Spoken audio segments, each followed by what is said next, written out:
just something else. When I came to these parts 2 years ago, I decided to visit all the houses. And I was fascinated. All these two-story houses, and they weren't built in the boom times. They were built in the 50s and 60s. And I course had to feel my way. So I asked a few people. I said, you have beautiful houses in this parish. And they were built, seemed in the 50s and 60s. And someone says, well, the Latin school was responsible for that. And I says, what do you mean? Because this parish produced a lot of priests, and they went all over the world. Did great work on the mission, like Father George Cornell in South America and Grenada. But some of them went to North America and Canada and Australia and New Zealand. And they sent money home to the families to renovate the houses, the home houses. And that's why there were so many beautiful houses in the parish. I hope you can edit this now. Sorry, I'm in the middle of an interview. So everyone else's phone was on silent, I hope. So anyway, that's the story. But actually, it's funny because Sean Sullivan it wasn't lost on him, because when I was reading his book on the detached, and the same thing as well, you had that in your book. Mm. But anyway, I'll finish now with another story. My first Mass here in Morning, some of the people came to greet me. And this fella came, he said, do you know me? Well, I says, apologies, I recognise the face, but I don't count her name. He says, I'm Brendan Grimes. Brendan lives below Gortamone Stores, and he used to work in the market in Carrigaline. And I says, Brendan, do you remember an incident in the second year? I do, he says. I'll never forget it. And I shouldn't forget it because he was nearly killed, or at least badly injured, and I was responsible. And we were in the second room, I don't know if you remember it, Sean, and we're on a break, 10-minute break, and we're hitting the ball off the wall. So I must have hit it with great force, because there's these big globes, remember the globes they had? And it rebounded off the wall and hit the globe, and it smashed and came down right beside Brendan Grimes. And I can still picture him. He was like a sheet of paper. Now he was frightened, so was I. So anyway, I had to face up to the consequences. I had to but the paper made it 50 years later. so I was advised to go to the partner. So I'll never forget his words. He said, this is a warning, Padre. And he gave me two of the best and let me off.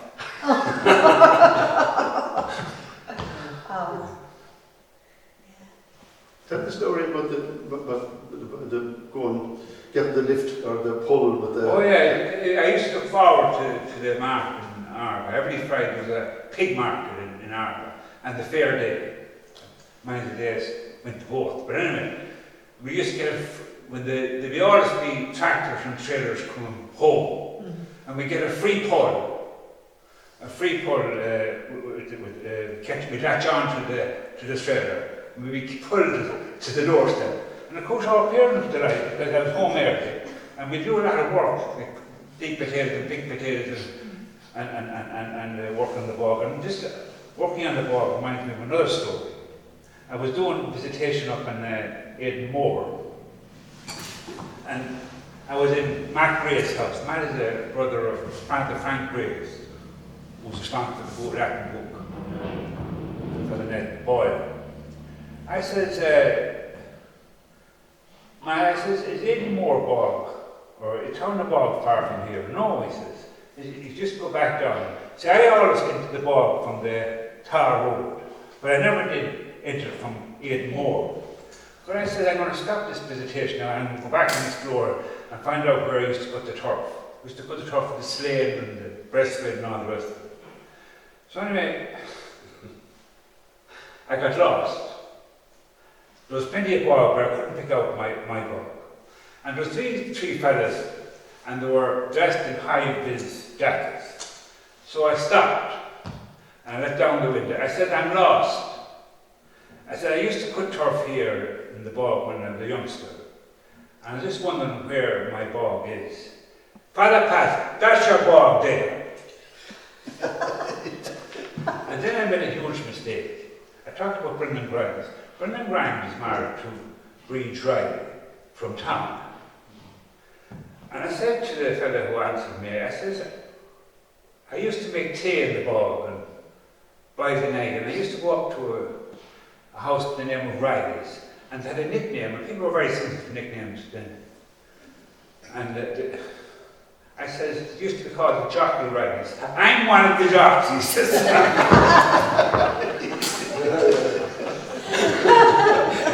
Ben is so Nathan. I'm one of the jockeys. You had a story, Father Pat, about Father Fotland, and it didn't wind up so well for you. I had one too that had a happier ending. And it was one of my first days here in school, and that was 1967, and it marked the arrival of females in the school because it had gone co-education. But on the day that the girls arrived into our class, anyway, they arrived late for some reason. They must have been enrolling late in the day, and we were in the science class actually, and Father Fotland was conducting a biology class. So I jumped off my seat to make way for the girls because there weren't enough seats in the classroom at the time, and I jumped onto the bench in the science lab, and didn't have breaking machine. It was an osmometer actually, and there was glass part to this anyway, and didn't break it into it. So I had heard lots of stories about Father Fotland, and I was a bit worried about what the consequences might be. So he took a very benevolent view of it anyway, and he fixed it himself. Maybe that was the because he liked working with He was a great worker, yeah, very handy. So he fixed up the osmometer, got it going again, and he put a new name on it. He called it the heart machine.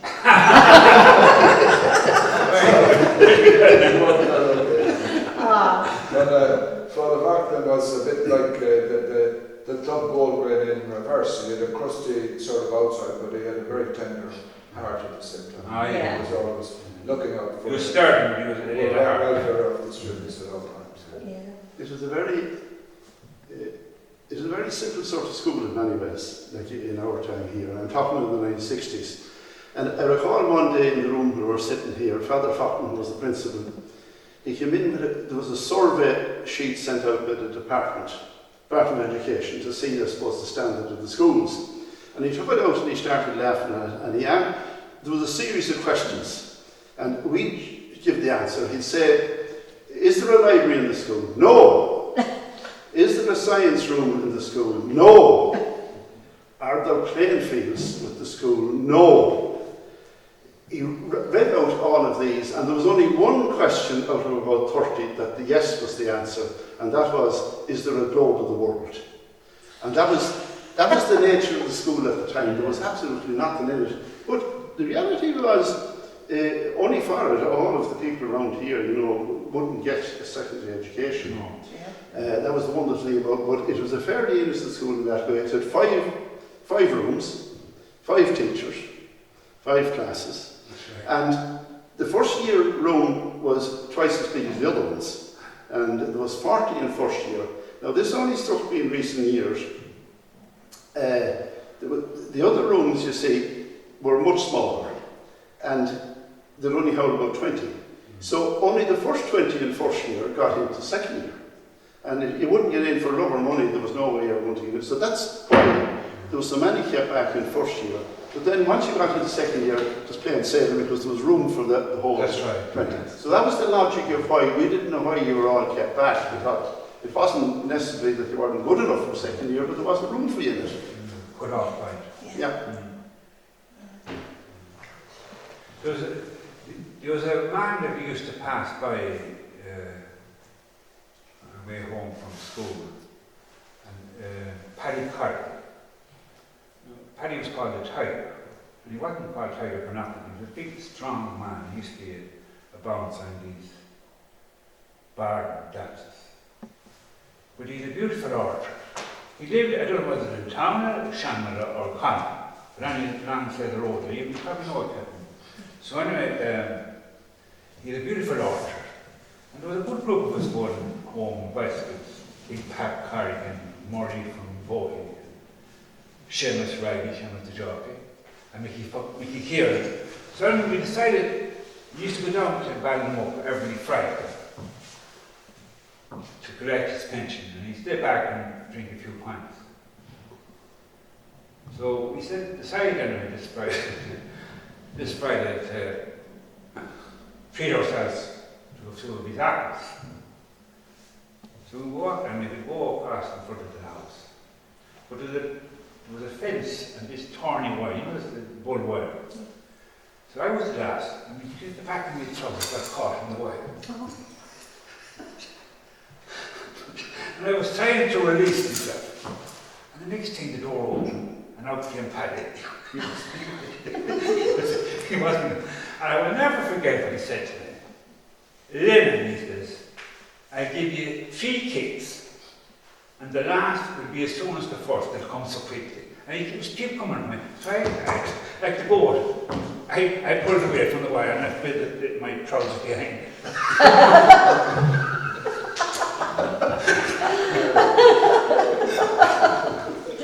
Oh, you're in a house, so you had to do something. My mother had a problem, had a job, and I went home. You didn't go back to that orchard again? No, Speaking of orchards, I grew up very near the school here, and just past our house there was an outlying farm belonging to Matt Dagan down in Drumuri, and there was a fine orchard there too. And every September, it was like an annual ritual. The boys would go up to you'd see the boys going up the orchard. This is before I started even in the Latin school. You'd see them going up, and very shortly after, you'd see them running down. And one of the other Dagmans who lived on the rock there, chasing after them. So it was an annual occurrence. Yeah. Yeah. Well, things weren't as simple, I suppose, when I came to secondary school.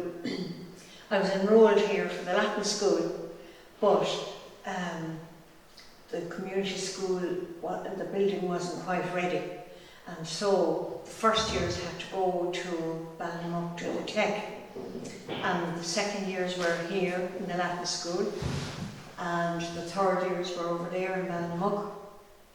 And I think the rest were here in the Latin school. So the teachers used to have to drive over and back.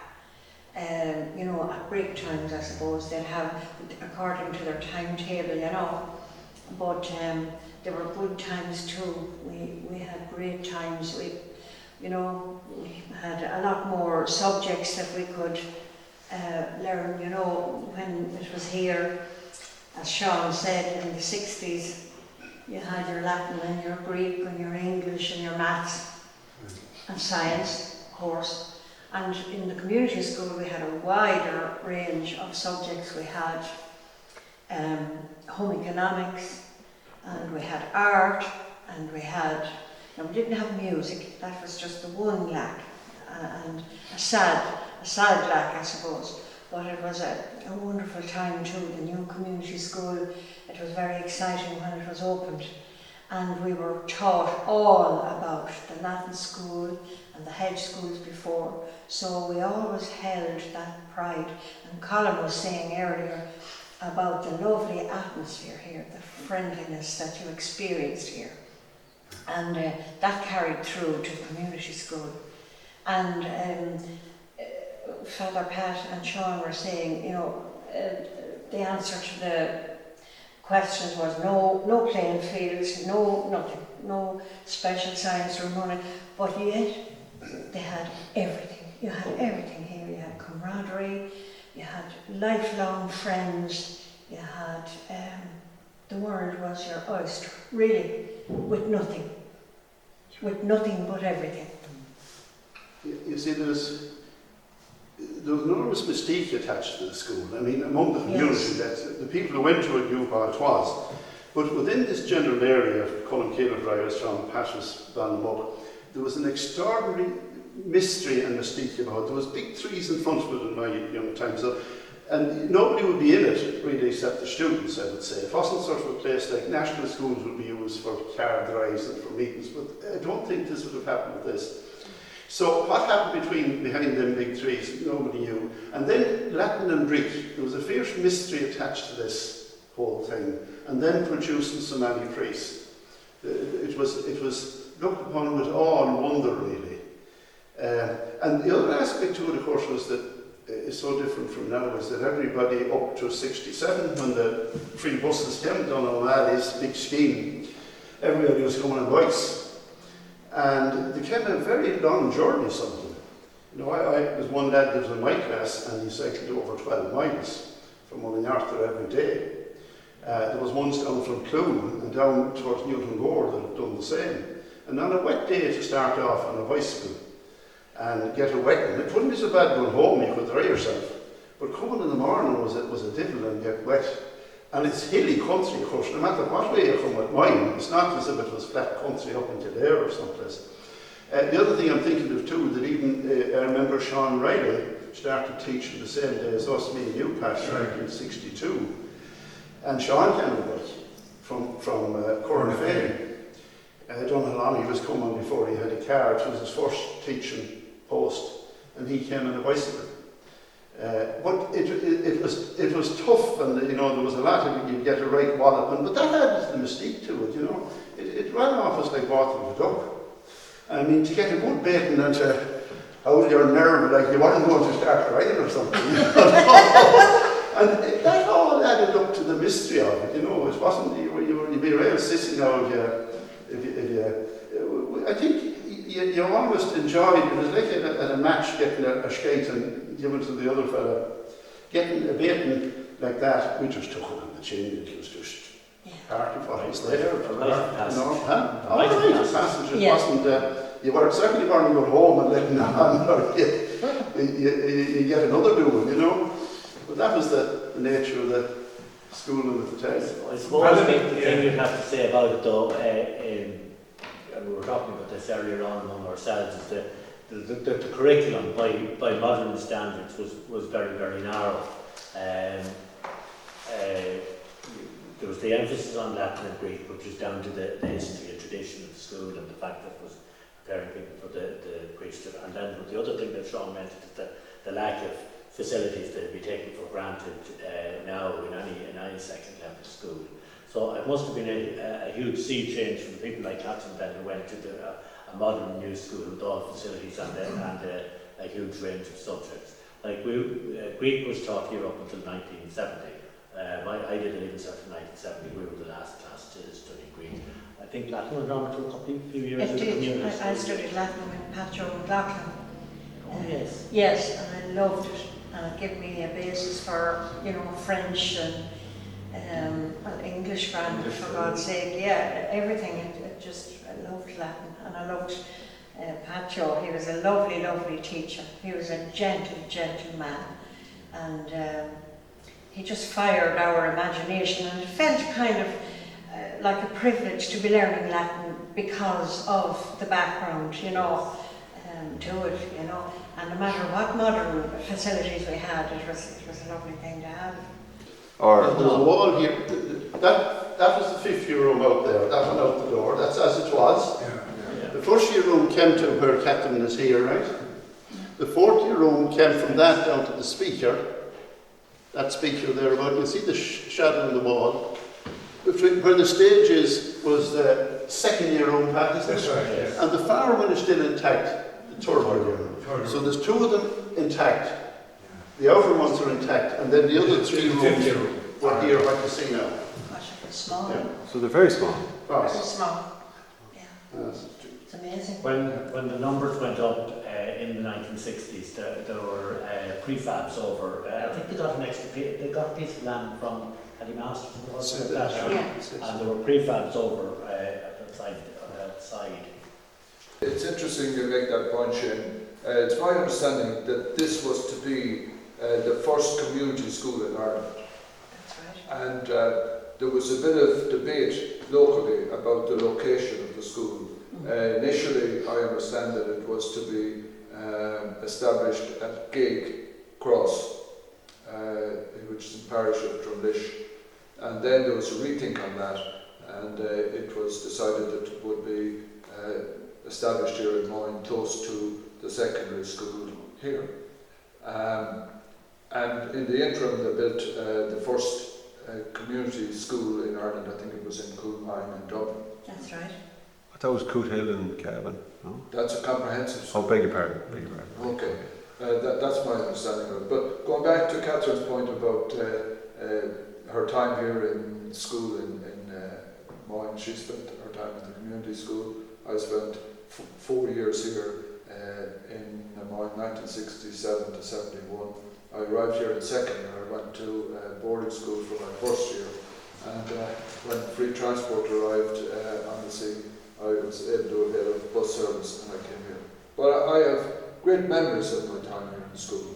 It was a lovely place to attend, and I suppose the fact that the numbers were quite small by comparison with a lot of modern schools, it lent itself to a sort of a family type of atmosphere. Everybody knew each other, and everybody looked out for each other. And there was that family type of atmosphere, if you like. And as Catherine said, that has progressed into the community school. And many visitors to the community school talk about that unique atmosphere that's there, that warmth, that affirmation that's there for everybody. But that was very much part and parcel of school here. Yeah. And I suppose great credit is due to the teachers who taught here, who facilitated that. And Catherine talked about the teachers making themselves available from one campus to the other. That had begun some time before that, actually. And I remember during my time, let's say, doing Intercert, which was 1969, one of the teachers came over from the vocational school in Bannanock. That was Harry Flynn. Oh, Harry yes, taught he's us a lovely science. man. Yeah. And Harry was a great teacher, actually. Yeah. Great teacher. He was one of the standard teachers Yes. in my memory. Yes. So he went on subsequently to become the principal in the vocational school in Morecambe. Yes. And he's Yes. retired, so I met him a few times actually. Lovely He's gentleman. still very So good. when you were going to school, did you have to pay for your school in your time?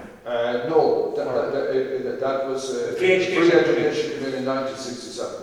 I And I arrived with that. I would have straddled the two sides, because the first 2 years or so that I was here, we paid a fee of £10, I think, and 5 shillings extra on top of it for fuel. Yeah, the same with us. We paid £10 a year, and if there was tolls, as in my case, it's only £7.50. Yeah, it was marvellous. I think somebody slipped the guide to the thing. Yeah. But I must say, I found Paddy McGee very warm, and he really was ahead of his time. He was. And he had a huge influence in my life. But when I left here, I went to Waterford with a view to going to the missions, which I had signed up to in South America. And I came back here, he was full of wisdom. I came back here to say hello to the former teachers. And he came up with me and he said, where are you going to? I said, I'm going to Ecuador. He said, why don't you come to your own diocese? So I said, I'd like to work on the missions. And I'll never forget his words to me. He said, you might get a chance to work on the mission, he says, afterwards. And that's exactly what happened. Yeah. I signed up for the diocese, and then I was appointed to Carrick-na-Shan for 5 years, and then Zambia came up. The diocese decided to adopt a mission out in Zambia, and I signed up for it. It's an extraordinary, wasn't it? Yes. Yeah. It was providential when he said to me. Yes. Prophetic. Yeah. Yeah. Just about the money, the fee, it was £10, all right, but the reality was there was never much of a fuss about it. No. I'd say you never paid it, you'd never be asked for it. Yeah. You know, I don't recall ever, I know I used to get it, I think you used to bring half of it from home at the beginning, and then after Christmas, the other 5, you know. And it wasn't huge money. We got about free education and the Dun O'Malley thing. The free education was nothing. The big thing was the bus and the transport. Yeah. Because, now, of course, you went to boarding school, it cost money, but here, it didn't mean much because the money was small, and as I say, I never heard Father Faulkner asking for it at all. I'd say he brought it, well and good. Certainly no pressure. There was no pressure. Absolutely. No pressure, but the big thing was, you know, I missed the buses, but the bus was an awful big thing, like to get a bus from near your own house and The sea change, oh, wasn't that's a big There's thing. a big change there too in terms of the routing of those buses. And I know in my time I had to go nearly as far to meet the bus as it was to travel to school. But we like to go to get on the bus. I got on the bus at the end of the Garvery Pass, and that was a good distance from my house. it? Yeah. But there was good crack on the bus. Like we enjoyed that trip to school and back. It was Yeah. great old banter along the way. But on fine summer's days, we'd go on the bikes. And we'd stop in at the shop at Leg Across in John James Donald's, and we'd have a chat with him, and he was always very welcoming of students. Yeah. Yeah. I remember one thing, it stands out in my memory forever. I'd probably take it to my grave. There was great crack on the bus, definitely. But one fateful morning, it was the 27th of January, 1975. And I got on the bus as usual, myself and my brother Francis, and all our friends. And Phil the Rock was our postman. And Phil used to come on a little Honda 50 around the place with the letters. And he was a great character, a beloved character. And on this morning it was snowing heavily. And we just got to the brow of the hill, about 100 yards from where I got on the bus, and he flagged down the bus driver, and he shouted, we could all hear him, I could never forget it, go back, Father Phil is dead. And it was the most, sorry to bring down the tone of it, but Father Phil was so loved. You know, Father Pat said about the wisdom of him and the wonderful man he was. Like, he killed himself working to transition from, let's say, here to the new community school, and he did so much work behind the scenes that we never knew or couldn't comprehend, I'm sure, and as youngsters we were just dumbfounded, but we carried on into the school anyway. And got there, there was complete silence, all the laughter, and then complete silence, and into the school and into the mouth. And Father Francis Gray came on the intercom and prayed for the repose of his soul. And there was mass offered for him at around 11 o'clock maybe, or half 11. And we all went home then. And Benny Reid got us ready for the choir for his funeral mass. It was at Sean O'Reilly Mass. And it's just, I think that was a historical day, worthy of mention today, but it's just the bus. Usually it was full of fun, but that day it was like a clangor that just silence fell on us all. Lord rest his soul. I have good memories of Father Phil too. As a teacher, he taught me English for the 4 years that I was here. Yeah. And apart from school, he was very much involved with football at that time. And of course, in that context, students would always be looking to divert the teacher off the main mission and get them on to their topic. So that football, of course, was big. And we'd always try to get them to talk about the games at the weekend or how the Longford team was doing. And invariably we succeeded, actually. That's right. It was good for oral language. One memory, like yourself, you taught me English right through, and in 1967 Patrick Kavanagh died, and Patrick Kavanagh wasn't on the curriculum, of course, at the time, because in those days you had to be a generation or two dead before you were included on the curriculum. I think Yeats was the most nearest thing to modern poem. But Father McGee came in and told us about Patrick Kavanagh, of whom we'd never heard, of course.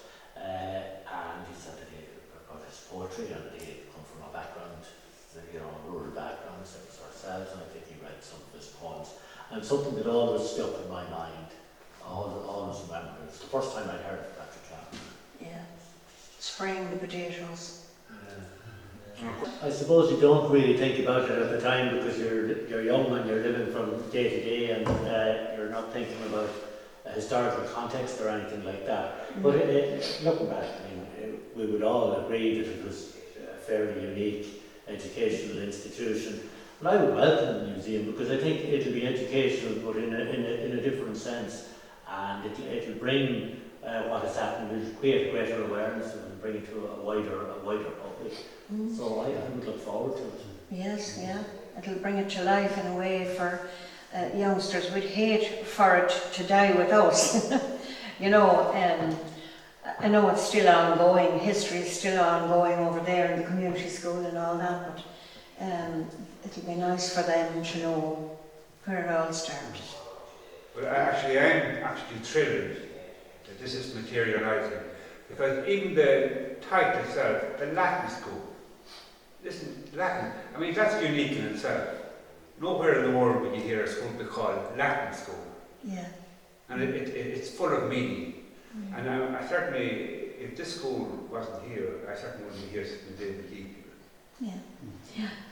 Yeah, I think in different parts of the country you have some sort of a particular institution that tells you something about the heritage or culture of the place. Like down in Leitrim there might be the Regna Mines, for example. Another place it might be a railway that's long closed, or a courthouse that's become derelict and has now been restored. But this for North Leitrim, it's great to see that there's going to be this interpretive heritage centre, because it's a very unique institution. There's no place else in Ireland that will come up with a place that produced 560 priests over 100 years and sent them out all over the world. And delighted to see this going to happen, because hopefully there will be people who will come from them places where churches were set up, and it might be in Canada or South America or America, United States of America, who will be able to come back and trace possibly the priests who were there maybe 100 years ago and who passed through this building and through these, cycled those roads or walked those roads, because they walked it before they had bicycles. And I even heard the fellas that came on ponies, that had a pony and that rode the ponies to the school. And one old man I knew, he went to the pony from my area. So I think it's great to see that will be there, and will tell the story of an absolutely áit lech an Deltaby. Ní náid se bís a tír seo, chosúlis an scoil seo, scoil wire mine. I think that's... Similarly, so I think it's an excellent idea. And having spent a career in teaching myself, and I'd go for history particularly, and there's no better way to bring history alive than actually to bring people to the location where it happened and let them see what took place. And this facility allows that. And for us who had gone through the doors of this school, it's a great opportunity to come back here and sort of rekindle all memories of school and all the good times that we shared here. And it's the good memories that stand out really as far as I'm concerned. Absolutely, Colin.